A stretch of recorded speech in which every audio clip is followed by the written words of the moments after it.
Sejam bem-vindos, esse é o canal Assessorando com Leandro Almeida e no vídeo de hoje nós vamos trocar aquela ideia, bater aquele papo sobre capital social, sobre a ótica do empresário, ou seja, sobre a ótica do sócio ou do empresário individual. Eu quero colocar aqui a relação de capital social, como que você compõe o capital social e qual a ligação ali com a pessoa física e principalmente para aquele que declara, faz declaração de imposto de renda, como é que ele vai registrar isso na DAA, Declaração de Ajuste Anual. Aqui nós vamos falar principalmente de sociedade, mas serviria ali também para empresário individual ou para microempreendedor individual. O que muda aqui é o instrumento na qual você vai constituir a sua empresa. A sociedade é o contrato social, o empresário individual é o termo de empresário e o nosso querido MEI, ele tem ali um certificado. Lembrando que o MEI está na mesma categoria de empresário individual. Vamos dar, por exemplo, aqui, que você resolva ser sócio e montar uma empresa. Tá? Então, o que acontece primeiro? Você tem a ideia de empresa. Tá? Você não tem a empresa em si, mas tem a ideia de empresa, o que você quer executar. Então, por exemplo, você junta com uma outra pessoa, um sócio, e começa a desenvolver a ideia de como aquele negócio vai sair do papel. E lógico, quando ele sai do papel, quando efetivamente você vai trabalhar, você vai ali montar alguns pormenores e dentro deles o capital social. Capital social subscrito é a intenção dos sócios em aportar determinada quantia formalizada por ato contratual, ou seja, a promessa de entrega de dinheiro, bens ou direitos. Então aqui é uma promessa, você vai constituir o contrato social e mediante a quantidade de valores ali, pode ser bens, pode ser direitos, você vai ali definir qual que é o valor de cada um, qual que é o percentual, a participação. Lembrando que você pode participar com 100%, ser um sócio unipessoal, ou ser um empresário individual e ter, lógico, 100% dessas cotas, ou ainda ser um microempreendedor e ter ali uma cota definida como capital social. Capital social integralizado é a realização efetiva da entrega do compromisso assumido pelos sócios, formalizado por ato contratual, ou seja, a entrega em dinheiro de bens e de direitos. Você poderia me perguntar aqui, então, a formação do capital social num primeiro momento, eu falo quanto eu tenho de capital ou quero ter de capital, a participação dos sócios, e num segundo momento eu tenho que aportar esse capital, efetivamente. Por exemplo, a pessoa física, o sócio 1 e o sócio 2, no momento da subscrição, os sócios prometem aportar cada um R$25 mil em dinheiro, participando cada um com 50% da sociedade. Esse é um exemplo nosso aqui. Continuando o nosso exemplo, eu fiz um recorte do contrato social. Então, cada sócio ali, como eu havia dito, vai participar com 50%, cada um deles tem que colocar R$25 mil. Poderia ser bens? Poderia. Poderia ser um bem, poderia ser um bem imóvel ou um direito.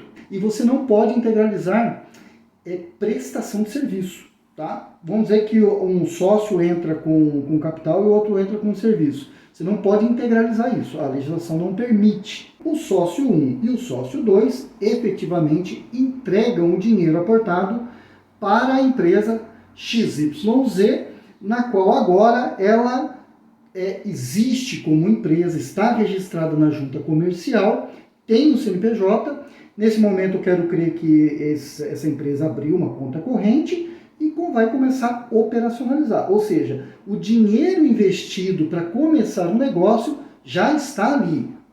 Nesse nosso exemplo, cada sócio colocou ali o seu percentual em dinheiro, porque foi definido em contrato que seria dinheiro, e ele vai participar com 50% cada um, e o negócio vai existir a partir dali. Você poderia me perguntar aqui o seguinte, Leandro, mas como é que eu sei qual o valor de capital? Eu estou te falando isso porque é uma pergunta que eu recebo. Na verdade, deveria ser o contrário. Você ter o capital social, tenho 15 mil para investir, o meu outro sócio tem 15 mil, ou nesse exemplo aqui que é 25 mil cada um, poderia ser mais de um sócio, poderia ser um sócio só, enfim, as regras do jogo ali é você quem vai decidir.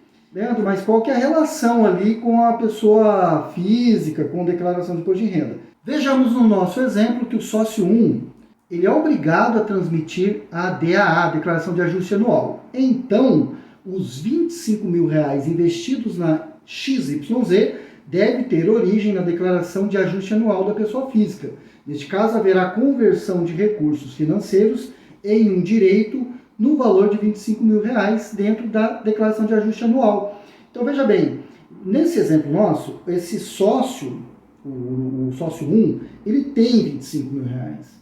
E agora ele vai pegar esses 25 mil reais, vai entregar para a empresa, e na declaração dele, o dinheiro vai para a empresa, e esses 25 mil reais se converte em um direito, né, em cotas de capital. Tá? E nós vamos ver isso aqui. E o sócio 2, nesse nosso exemplo, não é obrigado a DAA, Declaração de Ajuste Anual.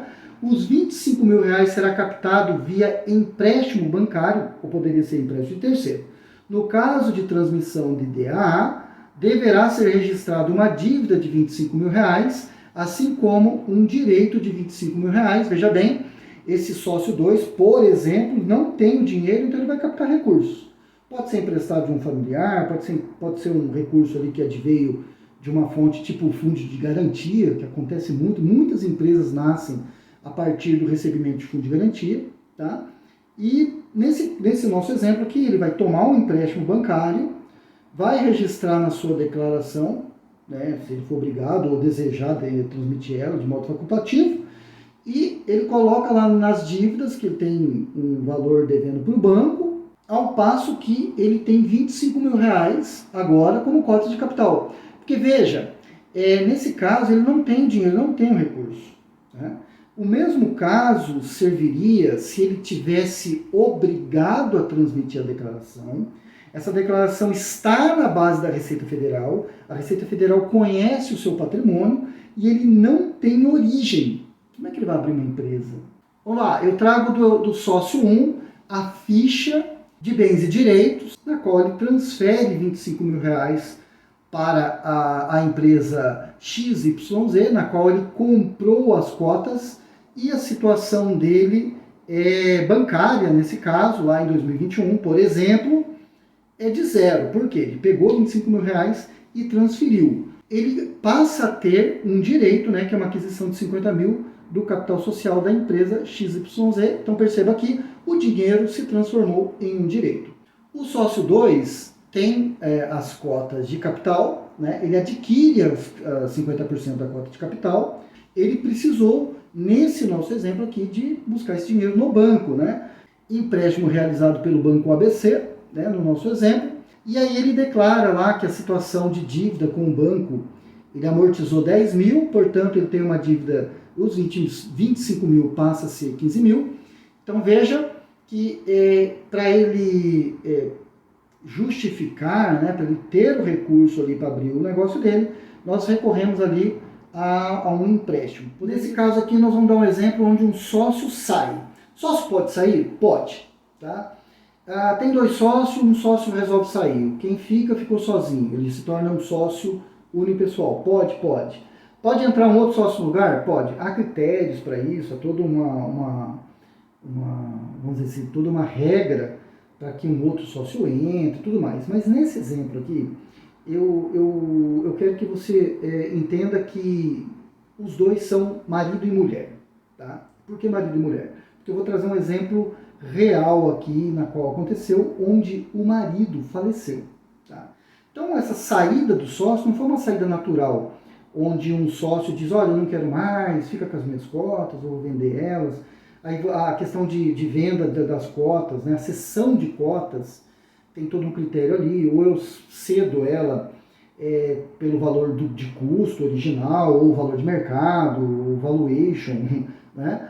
Só para dar um exemplo aqui, eu acompanhei um valuation de uma empresa que ela surgiu com 5 mil reais de capital social.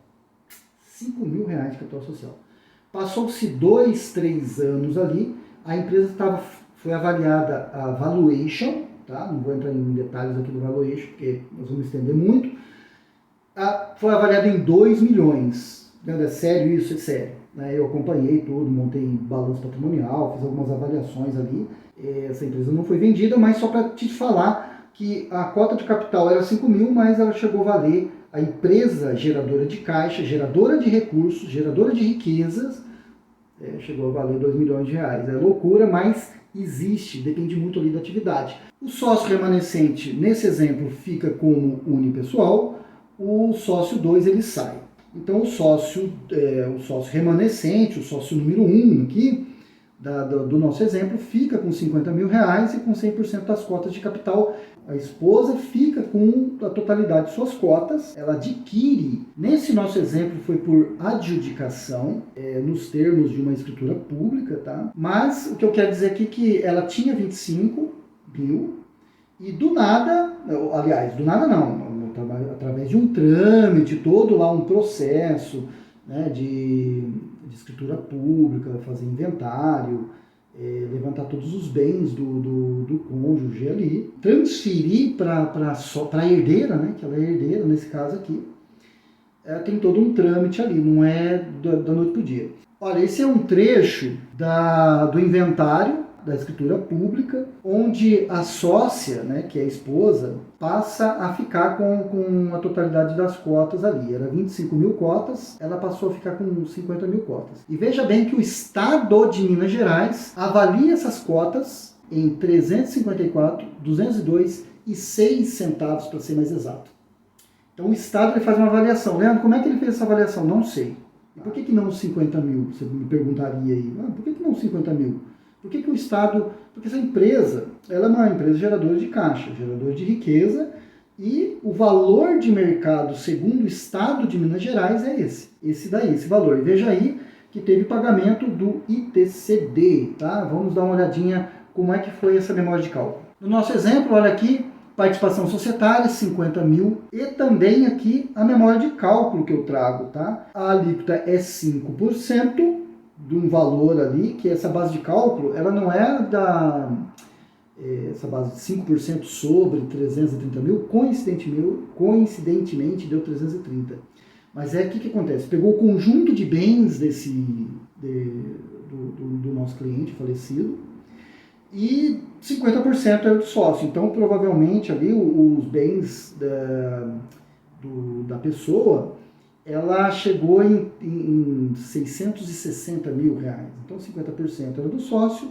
O sócio vai tomar essa herança por adjudicação, ou seja, ele vai pagar o tributo sobre a doação, né? Porque tem imposto sobre doação. Tem um vídeo meu aqui no canal que eu falo só sobre doação e herança. Então foi pago ali, em relação a esse inventário, 14.029,09, tá?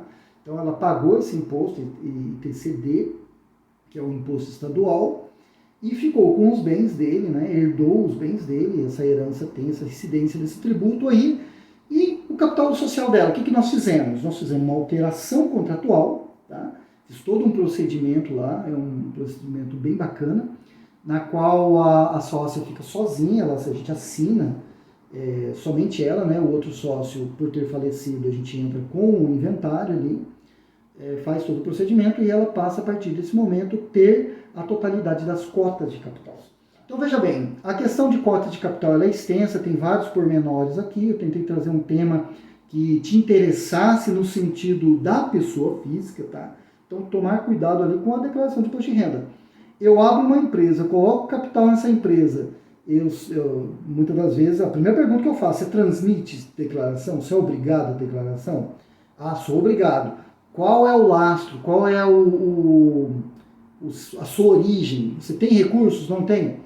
Eu quero agradecer você ter ficado até aqui. Não se esqueça de se inscrever no canal, dá um curtir aí, faz um comentário, vamos bater um papo, trocar uma ideia. Te espero no próximo vídeo e fica com Deus.